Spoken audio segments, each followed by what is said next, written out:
अब बात कर लेते हैं नेशनल हेराल्ड घोटाले की। इस पूरे मामले में ईडी ने दिल्ली में नेशनल हेराल्ड का दफ्तर समेत देश भर के 12 ठिकानों पर छापेमारी की है। ईडी को एजीएल के अधिग्रहण संबंधी दस्तावेजों की तलाश है। अब ईडी ने कोलकाता में डोटेक्स कंपनी और सुनील भंडारी के ठिकानों पर रेड की। डोटेक्स दरअसल वही कंपनी है जिसने एजीएल को 1 करोड़ रुपए का लोन दिया था। उसी से जुड़े हुए जो तमाम दस्तावेज हैं, अब उसकी भी तलाश लगातार की जा रही है। हेराल्ड हाउस जहां पर कार्रवाई की गई, वहां से मेरे साथी इस समय गौरव श्रीवास्तव मौजूद है। गौरव, क्या अभी तक की कार्रवाई में सामने आया है, क्या अपडेट है?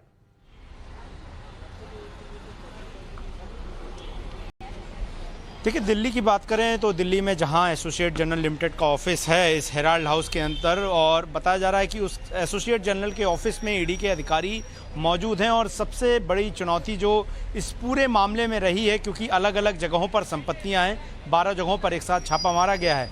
ईडी के अधिकारियों के लिए प्रोसिक्यूशन के मामले में आगे बढ़ने के लिए, केस ले जाने के लिए कोर्ट में सबसे ज़रूरी है दस्तावेज। और चूंकि पूछताछ जो राहुल गांधी और कांग्रेस अध्यक्ष सोनिया गांधी से भी हुई थी, उसमें जो ये पूरी डील भी यंग इंडिया और एसोसिएट जनरल लिमिटेड के बीच की, उनके बीच के जो दस्तावेज हैं उसके बारे में बहुत ज़्यादा जानकारी जो है वो साफ नहीं मिल पाई थी पूछताछ के दौरान। ऐसे में उन्हीं कागजों को अकाउंट डिपार्टमेंट से जो है वो एजेएल के लेने की कोशिश की जा रही है, ताकि ये स्थापित किया जा सके कि किस तरीके से यंग इंडिया ने मात्र 50 लाख रुपए में 800 से 2000 करोड़ रुपए की इस हेराल्ड हाउस की तमाम संपत्तियों को जो है वो अपने पास कर लिया था और उसका स्वामित्व उनके पास हो गया था। साथ ही साथ चूंकि अगर हम बताएं इस बिल्डिंग की, तो इसके पहले फ्लोर पर पासपोर्ट का ऑफिस चलता है। अलग अलग ऑफिसेज जो हैं वो रेंट पर चल रहे हैं, तो रेंट से होने वाली कमाई और उन सभी का क्या ब्यौरा है, इसकी भी जानकारी जो है वो इन प्रवर्तन निदेशालय की तरफ से ली जा रही है। कोशिश है प्रवर्तन निदेशालय की तरफ से कि आने वाले 2 से 3 महीनों में या अक्टूबर तक इस मामले में जो है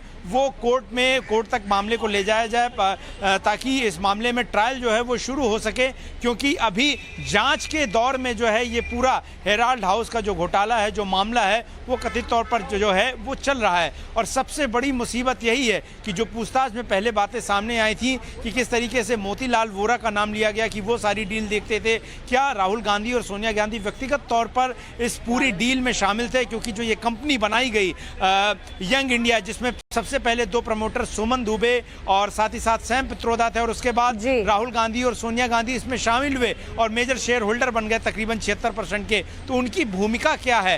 क्या पैसों का हीला हवाला हुआ है? क्या मनी लॉन्ड्रिंग हुई है? क्या कोलकाता की कंपनी से जो पैसा आया वो हवाला रूट से आया? इन सभी को स्थापित करना प्रवर्तन निदेशालय के लिए एक बड़ी चुनौती है, और उसी ओर प्रवर्तन निदेशालय अपनी जांच को बढ़ा रहा है। और फिलहाल तकरीबन 9 बजे से प्रवर्तन निदेशालय के जो अधिकारी हैं वो दिल्ली के आरटीओ स्थित हेराल्ड हाउस में मौजूद हैं। ठीक है गौरव, नजर बनाए रखें, आपसे लगातार अपडेट लेंगे। फिलहाल जानकारी के लिए आपका शुक्रिया। तो हेराल्ड घोटाले को लेकर जिस तरह से पूरे मामले पर जांच की जा रही है, एक तरफ कार्रवाई की जा रही है, दूसरी तरफ राहुल गांधी की इस रेड पर प्रतिक्रिया सामने आई।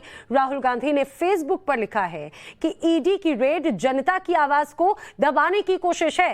राहुल गांधी ने लिखा है कि तानाशाह चाहता है कि उसकी हर बात मानी जाए, लेकिन इनसे डरने और तानाशाही सहने की कोई जरूरत नहीं।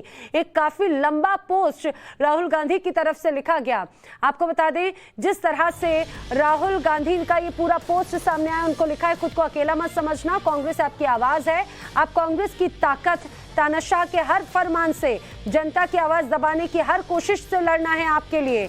मैं और कांग्रेस पार्टी लड़ते रहे हैं और आगे भी लड़ते रहेंगे। सरकार की हर गलत नीति का असर आपके जीवन पर पड़ रहा है। राहुल गांधी ने आगे लिखा है, मॉनसून सत्र में हम सरकार से जनता के सवालों के जवाब मांगना चाह रहे थे, लेकिन आप सब ने देखा कैसे सरकार ने विपक्ष के लोगों को निलंबित करवाया। राहुल गांधी ने लिखा, हमारे द्वारा विरोध करने पर हमें गिरफ्तार करवाया, सदन स्थगित करवाया, और कल जब चर्चा हुई भी तो सरकार ने साफ कहा कि महंगाई जैसी कोई समस्या है ही नहीं। राहुल गांधी ने आज लंबे पोस्ट में लिखा है, देश बेरोजगारी की महामारी से जूझ रहा है, करोड़ों परिवारों के पास में स्थिर आय का कोई साधन नहीं, लेकिन सरकार सिर्फ एक अहंकारी राजा की छवि चमकाने में अरबों रुपए फूंक रही है। प्रमोद तिवारी जी, एक सवाल, नेशनल हेराल्ड मामले पर पहले राहुल गांधी से पूछताछ हुई और प्रियंका गांधी से, सोनिया गांधी से पूछताछ। अब बताया जा रहा है कि ईडी नेशनल हेराल्ड जो दफ्तर है वहाँ जो है वो सर्च के लिए पहुंची है, वहाँ सर्चिंग अभियान चल रहा है। पूरे देश में भाजपा सरकार राजनीतिक द्वेष के लिए अपने विरोधियों पर सरकारी एजेंसियों का दुरुपयोग कर रही, इसी श्रृंखला में ये कांग्रेस न कल घबराई थी, न डरी थी अंग्रेजों से, न आज के अंग्रेजों से।